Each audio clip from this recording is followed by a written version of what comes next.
All right, I got a new boat. This is actually a whole separate boat.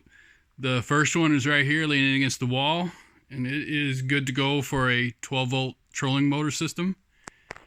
And this is a 24-volt trolling motor system. I have a trolling motor here, second hand, no controls, no resistors, all just direct wire down to the motor. This is an old outboard mount, very solid. I may end up carving some weight out of it, but last time I was talking about ballast in the back, and I've got some now. So anyway, I've got it connected through a breaker over to ground, and the other side directly to hot. And the trolling motor had to go on these two like this to make my knife switch work for the dual voltage system. In my schematic, a super duper schematic, you can see the circled positive and negative. That's my applied voltage in series or parallel.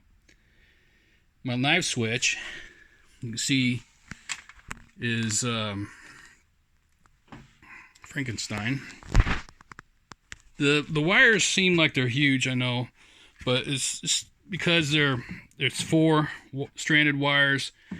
The insulation is really kind of makes it seem like it's a really big wire, but what it is these 4 stripped down and tied together, kind of twisted together. And these are 14 gauge, so they end up with, and they handle about 15 amps each, so you end up with about 60 amps of throughput. And the trolling motor is about 40 amps. These are supposed to be good for, I think it said 250 amps continuous, so no worries about that thing getting hot, I would think, unless there's a bad connection. And something else I did with that is these are cast brass, I think. I filed these off to get these pits out, and also this surface here, I filed that off. It's because this, that surface there is where all these things sit, and this other surface, this ring surface right here, is where the lug, or the not the lug, but the terminal, whatchamacallit, that sets on this surface. So I filed that off, so those are all shiny there and there for better connection. So should be all good that way. Now you would think that, let me go through the schematics a little bit here. When the knife is pulled backwards, these two connected here, like I said, that's my parallel lines. It connects this positive on the right with this positive on the right. See, I've got the batteries flip-flop so that basically so I can put all my series wires on the outside of the situation, and the outside there. You see, this is my series line, and this is my series line here. So they're on the outside, and all my lines going to the switch are from the inside. So I just thought it was smarter that way, or it felt smarter. Anyway, so that ties the positives together when it's pulled back, and the negatives together. So then when your trolling motor pulls the positive off of here, it's getting both of these positives. When it pulls the negative off of here, it's getting both of these negatives. Then you lift it up like it is now, it's off. You go forward, of course you disconnected these, so it's no longer in parallel, and you've connected now this negative for this upper left one to the positive on the lower right. So this is connected like this, and that creates a series situation. So this is effectively 12 volts. That's effectively 12 volts. It puts them in line in series with each other. And you get 24 volts. So I think it's pretty slick. You would think you would get half power with the 12 volts, or you might think that. 24 volts forward, 12 volts back. You think, okay, full power, half power, but it's not. It's 24 volts at 40 amps, because the resistance is what it is for your coils of your motor. When you go to 12 volts, that same resistance, when you divide 12 by that 0.6 or whatever it is, now you end up with 20 amps back here.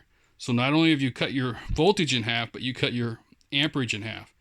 So you can see to get watts, it's volt times amps. So when you're up here and it's 24 times 40, you're going to end up with 960 watts. And when you're back here and it's 12 times 20, it's only 240. It's a fourth of the watts. So you're only going to get 1/4 the power back here. But that might be good, like if you're trying to fish or something. You might want to go just, about quarter speed. Oh, let's turn it on. Let's see if it's working. Oh, I hear it. Yeah. Now that's where you would run it all the way down, of course. Not just touching it. But I'll try to get a picture of it here. All right, I'm going to go in low speed.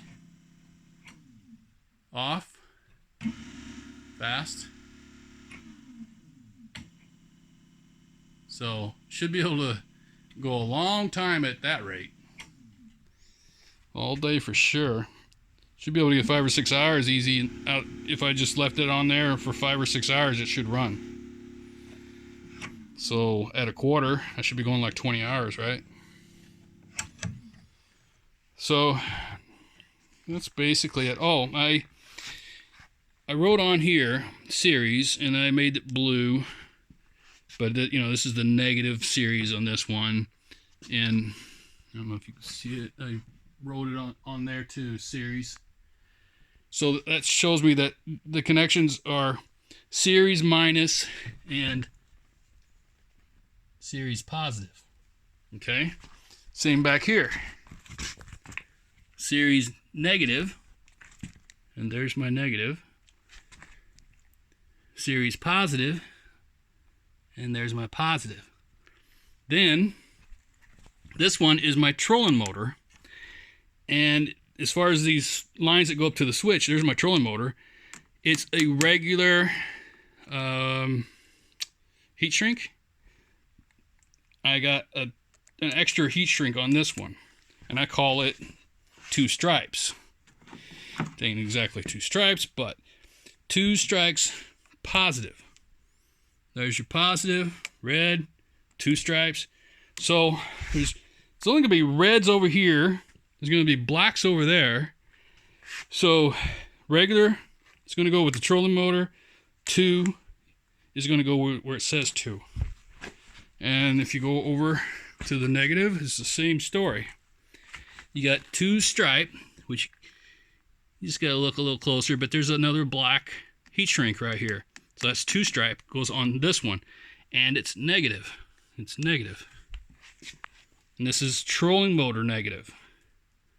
And that's this little one that goes down through the breaker. And it's a regular, it doesn't have the extra heat shrink on it, on the main line.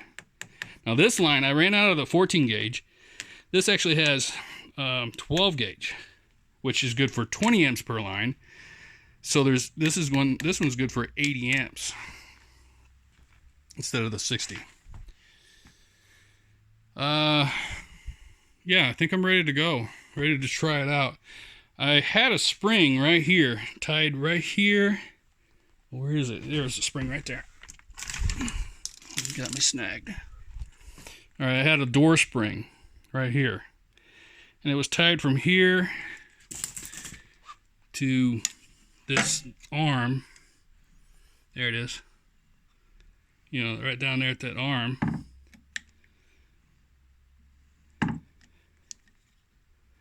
So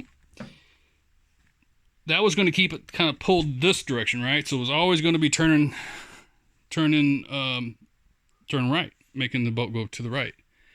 And then I had a string on the other side, and it was going through this corner loop over to here, and then all the way up to, I had another little eye right here, and I was going to put some kind of like a string with a, I don't know, maybe even a stick sticking out of it, and put holes up through here, you know, where I could just like drive with it like this, and the spring would always pull it back, and then when I wanted to go left or straight, like I'd go halfway up to go straight, that would take me left. But if I wanted to kind of cruise, I could just put holes in there and just let go of it, and it would stay. But it turned out that the spring was too stiff, and it was too hard to pull. So for now, I'm just going to do with the regular boxcar, where I'm pulling one string there and one string there. I'm going to just do it like I've been doing it. So that's the story now. I may go out tomorrow. I don't know.